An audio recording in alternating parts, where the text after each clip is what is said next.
आज हम कुछ मुहावरे का उसका मीनिंग्स और उसका वाक्य रचना करेंगे। यहाँ पे कुछ मुहावरे दिया गया है हिंदी का, तो उसका अर्थ क्या है, उसमें मुहावरे का अर्थ और उसको वाक्य रचना में प्रयोग करेंगे। अब पछताए तो क्या जब चिड़िया चुग गई खेत। इसका मीनिंग होगा काम ख़त्म हो जाने के बाद पछताना बेकार है। यानी कि कोई काम ख़त्म होने के बाद अगर कुछ गलती किए हैं तो उसको पछताने से भी कुछ नहीं होगा।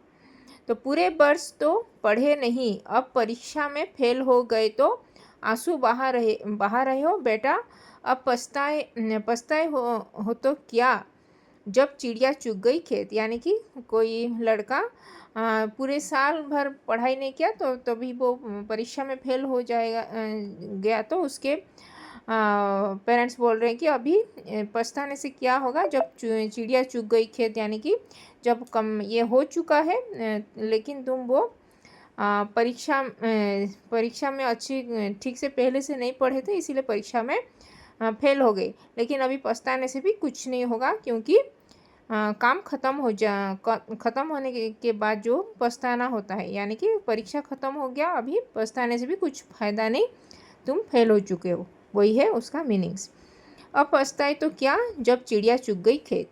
फिर है आटे के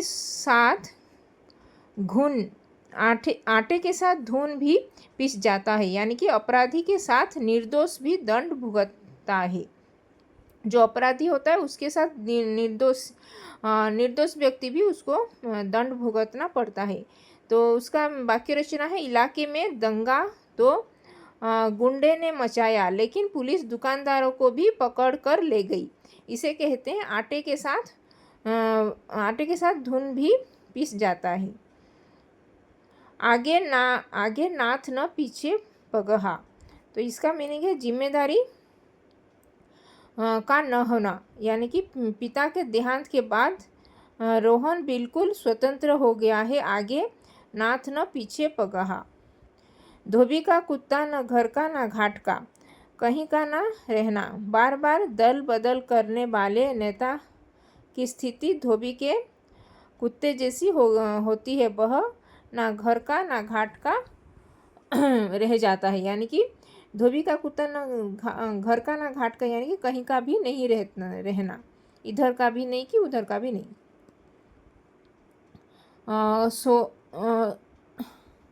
खोदा पहाड़ निकला चूहिया।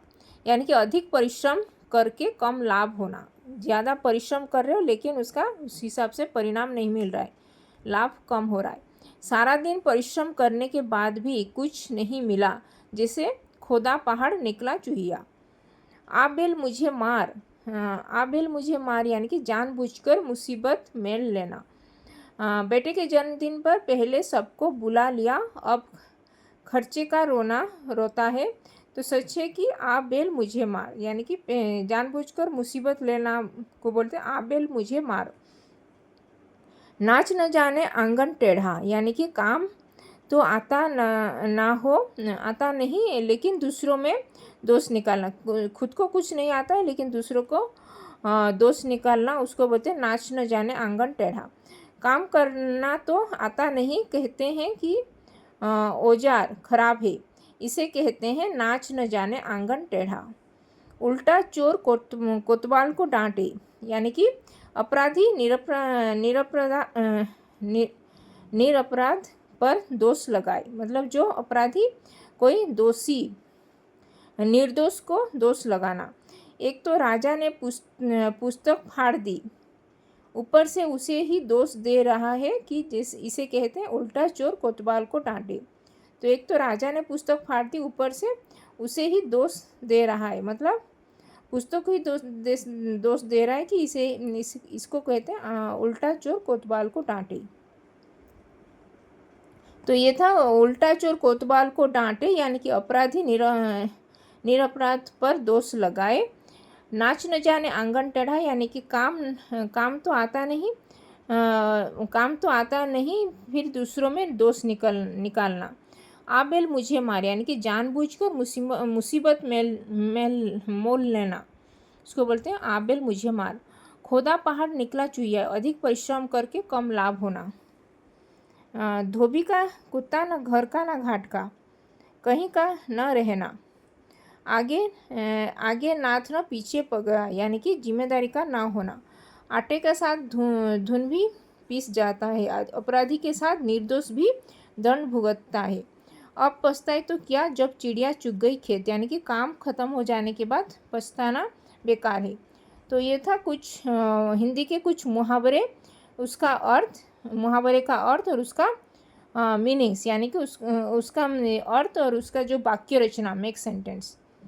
तो यहाँ पे कुछ